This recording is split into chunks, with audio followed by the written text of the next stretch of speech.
Itu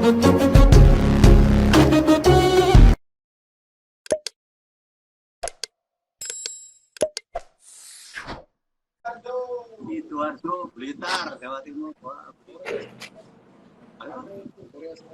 Dari Korea Selatan, woi. Assalamualaikum. Ari. Waalaikumsalam, Ari. Apa kabar, Ri? Alhamdulillah. Bapaknya apa kabar, Bapaknya? Baik-baik aja, Ri. Bukan main. Ya. Alhamdulillah. Ini sebetulnya aku berhubungan sama seorang seniman yang aku anggap seniman banget. Dari pertama aku emang udah feeling banget nih orang jadi seniman. Wah, berlebihan Yang multi talent juga. berlebihan, Dan berlebihan. dan udah kayak anakku sendiri. Aku bahkan kenal orang tuanya, Amin. pernah kemari, kita pernah Amin. makan bareng. Ya. Alhamdulillah, amin. Gitu. Iya. Aku pengen kamu nemenin, Ri, hari ini, Ri. Kita ngobrol-ngobrol. Jadi Senang sekali, kita Bapaknya. pengennya ngobrol selalu santai, Ri. Tapi Betul. ada gunanya, ada artinya, ada sesuatu yang bisa diambil dari sini. Gitu, Ri. Ya. Mudah-mudahan kali ini juga tercapai ya, Bapaknya ya. Ada sesuatu yang bisa diambil ya. Kenapa? Mudah-mudahan yang kali ini, sesi kali ini juga tercapai, maksudnya ada sesuatu yang bisa diambil. Oh iya, insya Allah. Oke. Orang-orang yang aku pilih pasti orang-orang yang insya Allah pasti ada. Kadang-kadang kita suka aneh gitu, gunanya tuh kayaknya terlalu jelimet gitu. Enggak, ada banyak hal-hal kecil yang kita nggak tahu, Iya. tapi itu berarti banget gitu ya. Yang Betul. kayak gitu. Ntar, Bapaknya, saya Jadi- mau tulis dulu bayangan. Kenapa? Bayangan. Ya, dibenerin dulu deh. Sama suara lu kayaknya kurang gede, Ri. Biar kurang gede ya. Suara lu yang kurang gede. Segini? Ya, oke. Aman? Oke, Yang segini lain aman? nggak usah lu gedein, Ri. Yang lain nggak usah lu gedein. Suaranya aja yang gedein. Oh iya. Kalau yang itu pakai ramuan-ramuan tertentu tuh.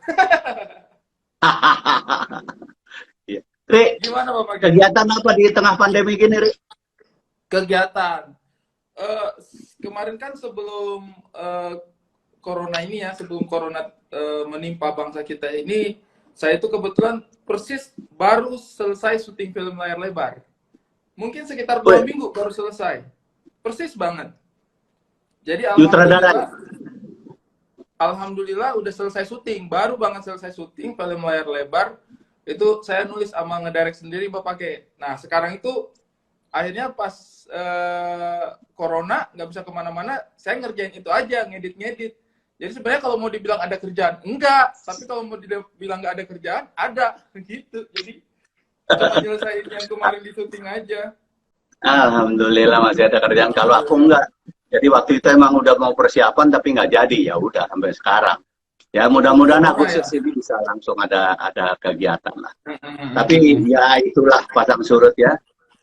Kadang-kadang jangan pernah kita sesali, jangan pernah kita nggak syukuri kayak gitu. Karena pasti ada sesuatu. Ini kita sedunia loh, bukan kita doang gitu.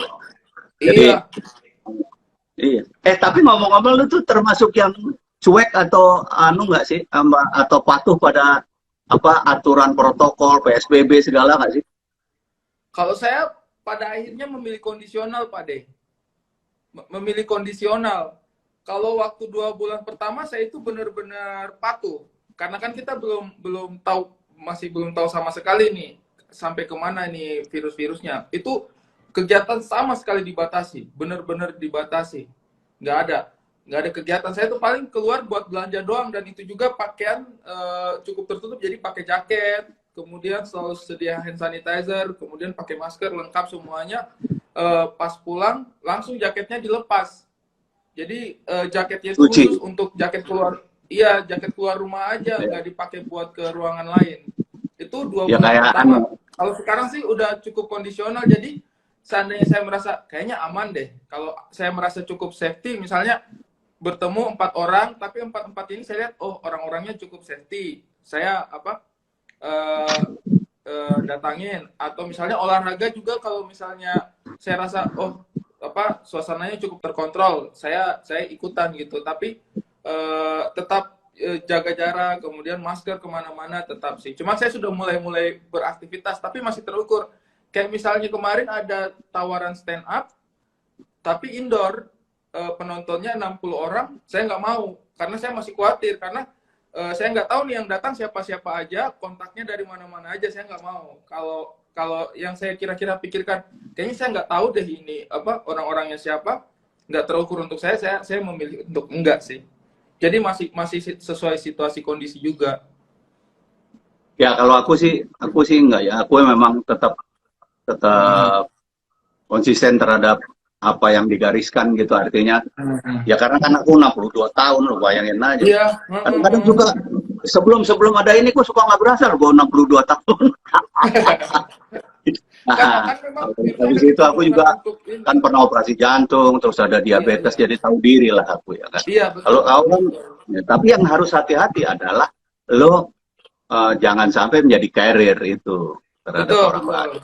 Nah, itu juga bapaknya, jadi saya kayak misalnya ke rumahnya bapaknya, saya itu akan kemungkinan menahan diri, pulang kampung nggak juga. Jadi memang saya sesuai kondisinya itu, maksudnya kalau kondisinya betul-betul menurut saya safety, saya mau tuh jabanin. Tapi kalau saya nggak, kayaknya ini bahaya deh untuk saya ataupun orang lain, saya menjaga untuk nggak ini sih. Dan itu penting nih buat kita kayak orang yang dikenal kayak gitu. Kita harus bisa memanage diri kita sendiri sebelum kita ngomongin ke orang. Setuju. Jadi penting sih menurut aku, karena kita ditiru orang, itu yang paling harus hati-hati. Setuju. Ya, kita masuk ke yang seneng-seneng lagi. Iya. Indah apa kabar? Ya. Indah apa kabar? Alhamdulillah Indah baik kabar. Kemarin Lebaran juga kontak-kontakan sama keluarga besar. Jadi udah telepon-teleponan lah gitu. Ya, tapi belum ketemu ya? Ketemu, kadang-kadang ketemu. Oh, iya. Aku seneng banget loh sama Indah, itu perjuangan lo bagus banget ya. Terutama aku tahu banget lo ya. Lo selalu ngomong sama gue. Bahkan sebetulnya yang gue belum tahu ya, lu ketemu Indah itu di mana sih? Kok bisa sama Indah? Jadi saya ketemu Nona itu pas syuting Stip Pensil, Pak De. Syuting apa? Stip dan Pensil. Itu tahun 2015. Tahun 2015, tapi nggak deket. Sampai nomornya juga saya nggak punya. Jadi nomornya saya nggak punya. Cuek-cuek aja saya kayak ya lihat cewek kan, dia juga kan masih waktu itu umurnya masih muda banget, jadi kayak ya udahlah selewat aja gitu. Tahun 2015 tuh kami main Stip dan Pensil, tapi itu nggak deket sama sekali. Ngobrol juga di set aja, terus saya nggak tukar-tukaran nomor juga, nggak follow-followan juga, nggak berurusan lah gitu. Terus pas 2017 awal itu project lagi, kebetulan film Jomblo Falcon tuh, sama Falcon sama Mas Hanung. Nah, terus saya sama Indah itu kan sebenarnya satu kultur kan, dia Makassar juga, dia Makassar gitu. Akhirnya ngobrol di set, ngobrol soal kampung, ngobrol soal kebiasaan-kebiasaan, jadi nyambung. Jadi kayak ketemu, ya namanya nggak tahu sih apakah takdir, apakah gimana, yang namanya jalan hidup ya. Akhirnya ketemu orang yang kayaknya ngerti gitu, ngerti kebiasaan-kebiasaan, ngerti budayanya kita, ngerti cara memperlakukan kita. Akhirnya nyambung gitu. Nah, mulai 2017 abis Jomblo itu, akhirnya intens tuh ngobrolnya. Terus sampai deket banget lah udah pokoknya. Tapi itu masih sempat nggak jadian juga, masih sempat kayak apa ini temenan gitu, apa adik-kakak. Iya, apa abang ade nggak tahu nih ya. Jadi masih kan saya juga nggak berani menyimpulkan ya, kadang-kadang. Tapi ada satu hal dalam perjuangan lo tuh, lo berhasil nunjukin ke gua bahwa lo laki. Alhamdulillah. Gitu ya. Biar orang nggak ada yang tahu peristiwa apa, tapi gue tahu itu, dan aku berterima kasih sama Tuhan, ya Allah, lo tunjukin kepada gue Ari itu laki. Amin. Keren. Dan yang gue paling ingat adalah lo memproklamirkan, berani bilang lo pacaran sama Indah itu pas di tempat mamake lagi sakit, ingat nggak? Betul. Lo berani bener ngomong, gue sampai kaget-kaget. Bener itu, bini gue juga bilang, bener deh gitu. Iya itu yang pertama kali lah itu saya bawa ke sana.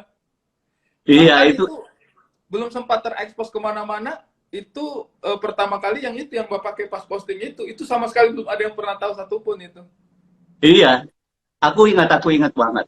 Ya, ya itu juga mungkin buat teman-teman yang guys yang pada nonton segitu dekat sebetulnya aku sama Ari itu gitu ya. Jadi udah kayak aku bahkan sering panggil Ari itu anak, anak, Iya. apa kabar anak? Gitu, kayak gitu ya.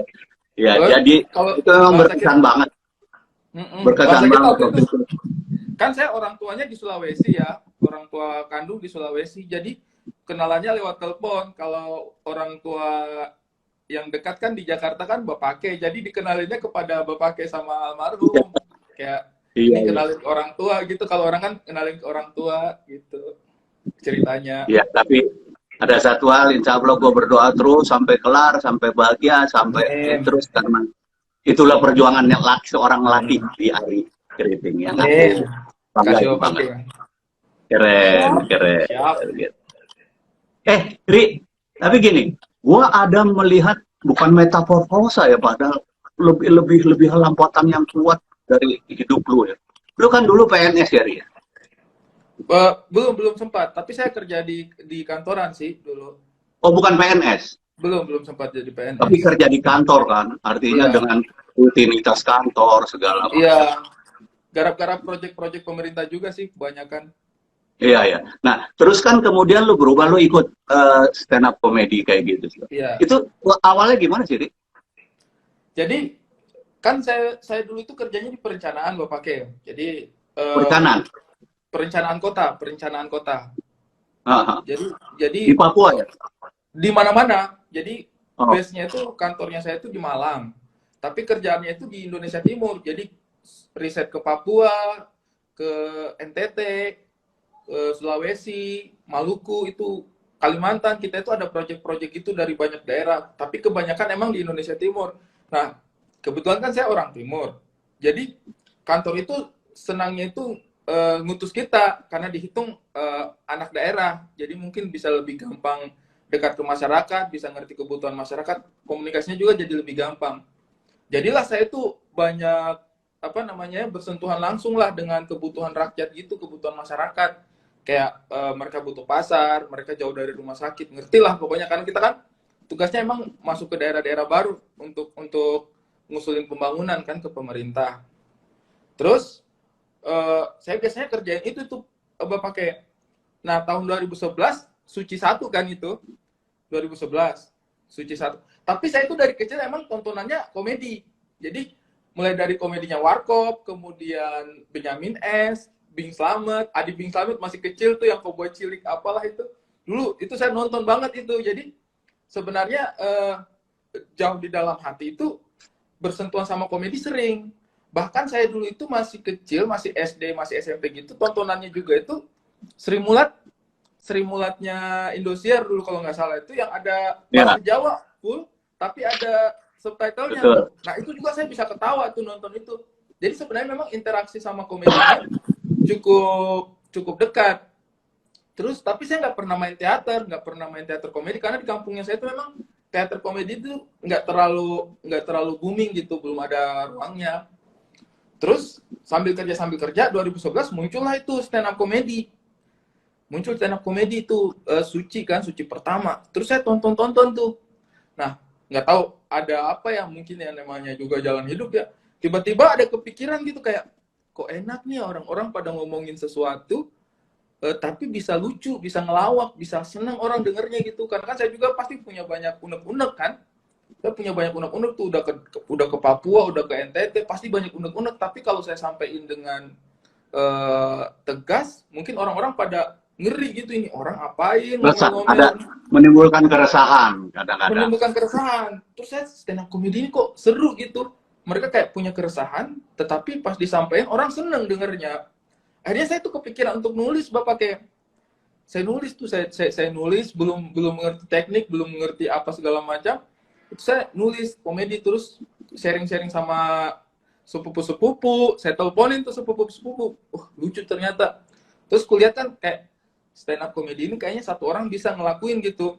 Jadi yang latihan kita, yang naik panggung kita, jadi kayaknya nggak sesulit kalau nyari temen ngelawak. Kalau komedi berkelompok kan harus punya teman yang seirama dulu kan, kayaknya harus punya teman tektokan. Nah, kayaknya waktu itu di lingkungannya saya yang mau naik panggung itu cuma saya yang kayak naik panggung ngelawak gitu. Akhirnya stand up comedy saya lihat, wah ini sendirian doang bisa nih, nggak harus nyari Itu masuk, teman, itu langsung masuk nggak? Langsung masuk apa? Community gitu. Iya. Jadi saya waktu itu cari di Twitter, dapat tuh stand up comedy Malang. Mereka mau ngadain open mic yang kedua. Nah, akhirnya lu kan ikut audisi tuh. Lu kan ikut audisi. Nah, itu audisi pertama atau keberapa tuh? Yang audisi 2012 saya, Pak De. Yang kedua. Ya, itu pertama ikut. Pertama ikut. Langsung masuk. Belum masuk. Cuma dapat golden tiketnya doang. Waktu itu ada tuh sendirian yang ngejuri tuh di Surabaya. Ya, itu yang keberapa? Akhirnya masuk sampai Jakarta yang keberapa? Yang ketiga, Suci 3. Suci 3. Yang Suci 2 itu saya dapat golden ticket. Iya, Suci 3. Suci 2 itu saya dapat golden ticket, tapi saya nggak masuk. Cuman waktu itu kaget juga saya kan, karena saya pikir ya saya stand up buat di lingkungan aja, buat senang-senang. Ternyata dapat apresiasi skala nasional kayak gitu tuh sangat memacu emosi gitu, kayak saya bisa nih, berarti nih kalau nembus sampai Jakarta. Dulu saya nggak ada kepikiran Bapak kayak untuk stand up sampai ke Jakarta, nggak ada pikiran. Di situ lo belum tinggalin belum tinggalin kerjaan lo. Belum. Bahkan saya udah di Suci 3 itu masih belum. Yang gue kepengen tanya sebetulnya, ketika kemudian lo masuk ke dunia ini, dunia entertainment ini, hiburan, lo yakin nggak bahwa itu menggantikan kerjaan lo?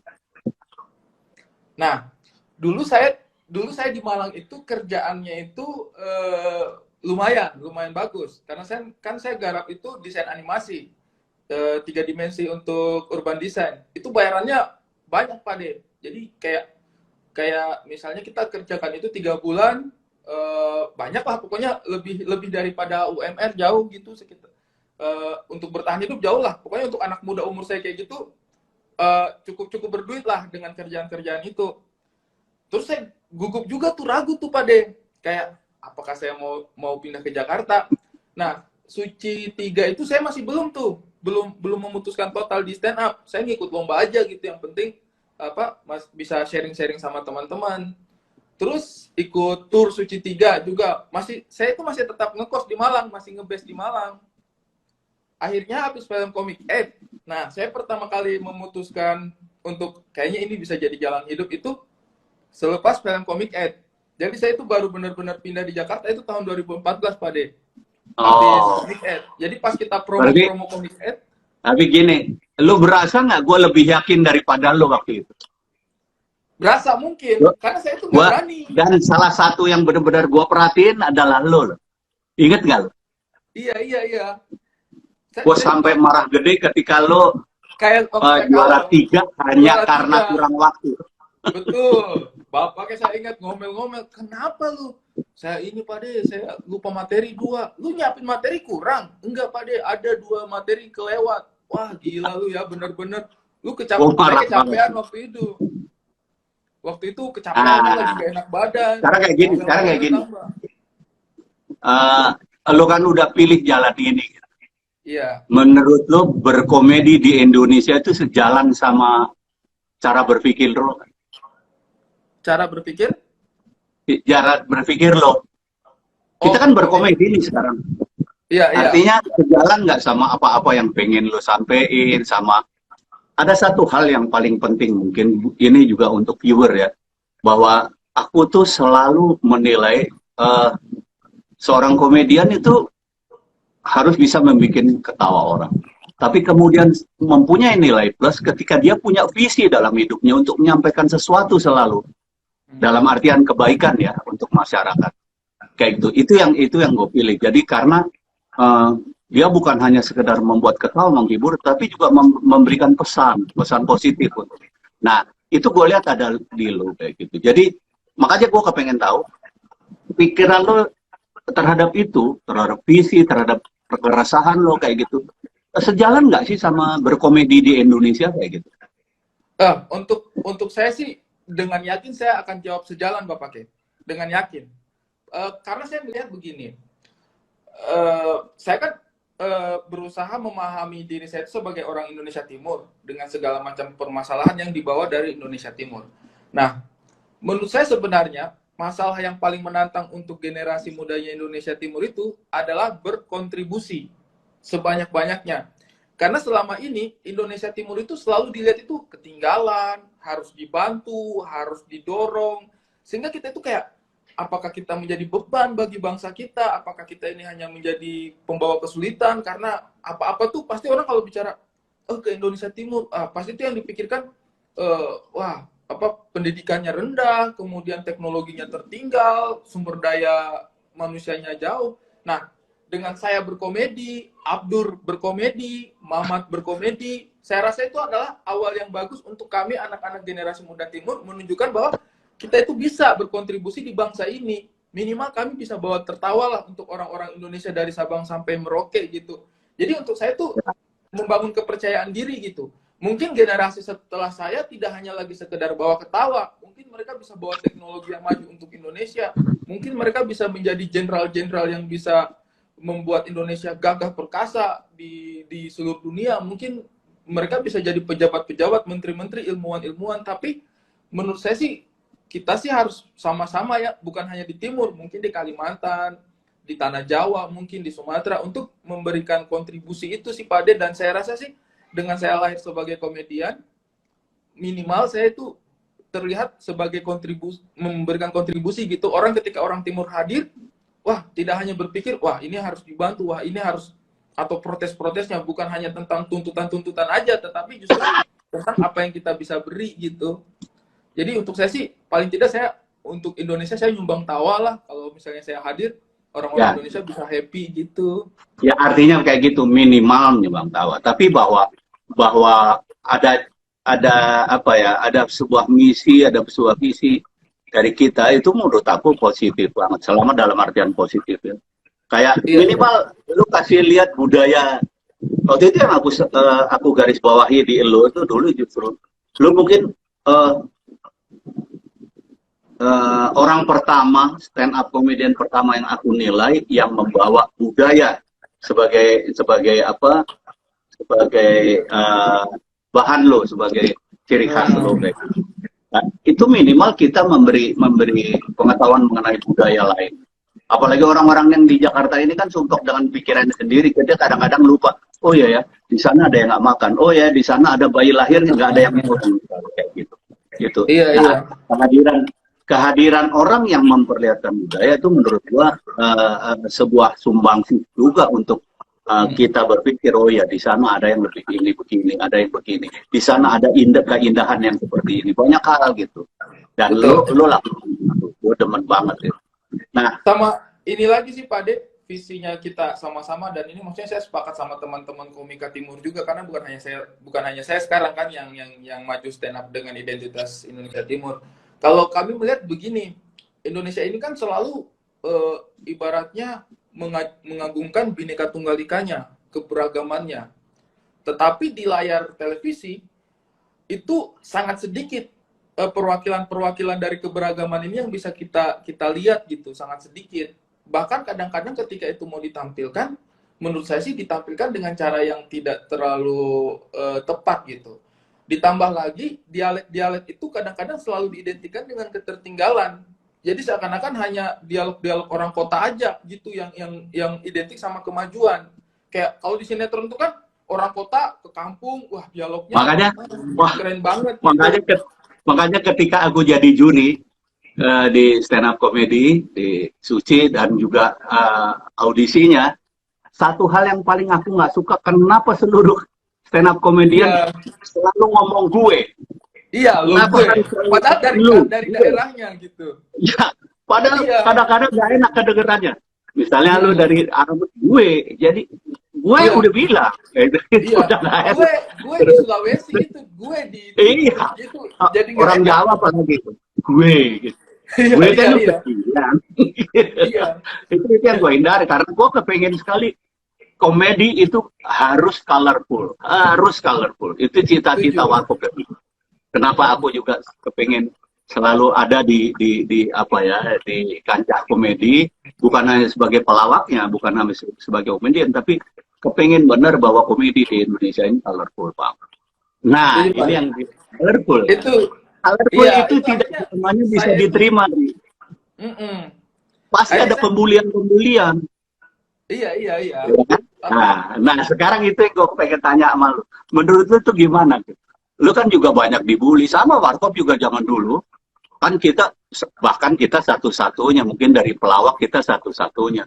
Dulu iya, iya. dari teater ada Mas Rendra, dari pelawak ada kita gitu, dari musik Hari Rusli dulu, bahkan Iwan Fals belum. Iwan Fals setelah kita baru mulai dia naik gitu ya. Nah, itu banyak juga bully. Nah, sekarang gue lihat lu juga salah satu yang paling banyak dibully juga, salah satu. Gimana, Iya. Oleh?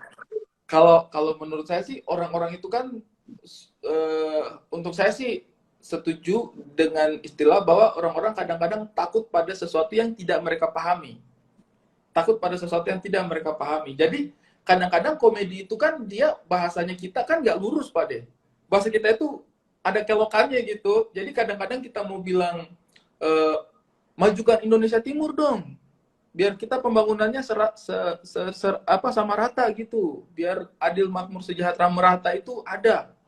Kalau bahasa lurusnya kan kayak gitu kan, ayo dong kita membangun sama-sama. Tapi kan komedian kadang-kadang bahasanya nggak kayak gitu, kadang-kadang Betul. kayak melintir gitu, kayak ya mungkin Ya kan? Kalau bahasanya kayak gitu, ceramah aja kita ya, Ri. ceramah, kita orasi namanya itu, nggak ada Ya. kelokannya. Nah, kadang-kadang orang kalau dengar kelokannya komedi itu, meskipun tujuannya kita baik, suka panas telinganya karena kan kayak lu nyindir. Ya sebenarnya sih emang gitu, kita berusaha main di wilayah itu. Kadang-kadang kalau yang paham akan ketawa aja, tapi kalau yang merasa kayak tersentil, mungkin akan tindakannya sih akan lebih jauh lagi, mungkin akan marah.